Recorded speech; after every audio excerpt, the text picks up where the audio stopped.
ભારત સરકાર દ્વારા સ્થાપિત રજિસ્ટ્રેશન ઓફ ઇલેક્ટર્સ રૂલ્સ 1960ની ફરજિયાત જોગવાઈઓનું સ્થાનિક સ્તરે યોગ્ય રીતે પાલન કરવામાં આવી રહ્યું નથી। અરજીમાં આરોપ મૂકવામાં આવ્યો છે કે સ્પેશિયલ ઇન્ટેન્સિવ રિવિઝન ઓફ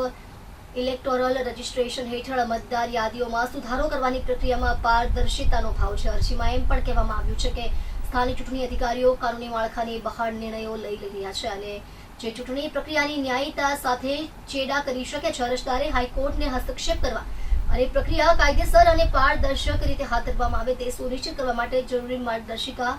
જારી કરવા વિનંતી કરી છે। વિપુલ ઉધનાવાલા, સુરત શહેર કોંગ્રેસ પ્રમુખ।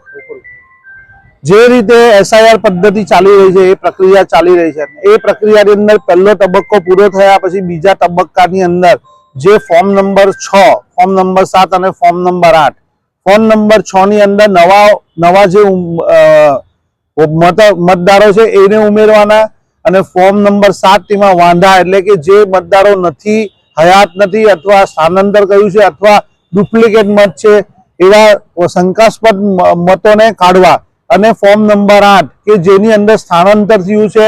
તેઓએ સ્થાન બદલ્યું છે, જિલ્લો બદલ્યો અથવા સ્ટેટ બદલ્યું છે, એના માટેના હવે આ બધા ફોર્મ તો આવી ગયા। 6 નંબરના ફોર્મ પણ ભરાઈ ગયા, પણ 7 નંબરના ફોર્મની અંદર ભારતીય જનતા પાર્ટીના કાર્યકર્તાઓએ જથ્થાબંધ રીતે વાંધાઓ રજૂ કર્યા। એ વાંધાઓ ગેરકાયદેસર હતા કારણ કે એમાં કોઈ તથ્યો કે પુરાવા નહીં હતા અને એ ચૂંટણી પંચે એક્સેપ્ટ કરી લીધા હતા ને એ એક્સેપ્ટ કરી અને તેઓએ વાંધા રજૂ કરનાર સામે તપાસણી કરી અને તેઓએ ડાયરેક્ટ મતદારો સામે અરજી કરી અને એ બાબતસર શહેરના મતદારોમાં ખૂબ અસંતોષ અને અસમંજસ અને અસુરક્ષિતતા થવા લાગી અને તેઓ અમારા કોંગ્રેસની ઓફિસે અને તમામ સ્તરે ટોળામાં અને ભેગા થઈને અને તેઓ એઆરઓ બીએલઓ ને મળવાનું શરૂ કર્યું, પણ તેમને સંતોષકારક જવાબ નહીં આવતો। અમે પણ ઘણીવાર એજિટેશન કર્યું કોર્પોરેશન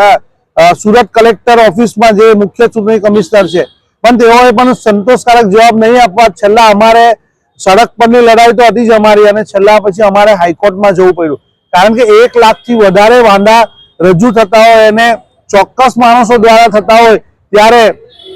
જે રીતે બિહારની અંદર ખૂબ જ મોટા પ્રમાણમાં મત કપાયા અને તેનું પરિણામ મેન્યુપ્યુલેટ કરવામાં આવ્યું, તેવી રીતે ગુજરાત અને સુરતમાં નહીં થાય એની તકેદારી રૂપે અમે સડક પર પણ આંદોલન કર્યું છે અને અમે હાઈકોર્ટમાં પણ ગયા છે અને સુપ્રીમ કોર્ટની પણ તૈયારી છે।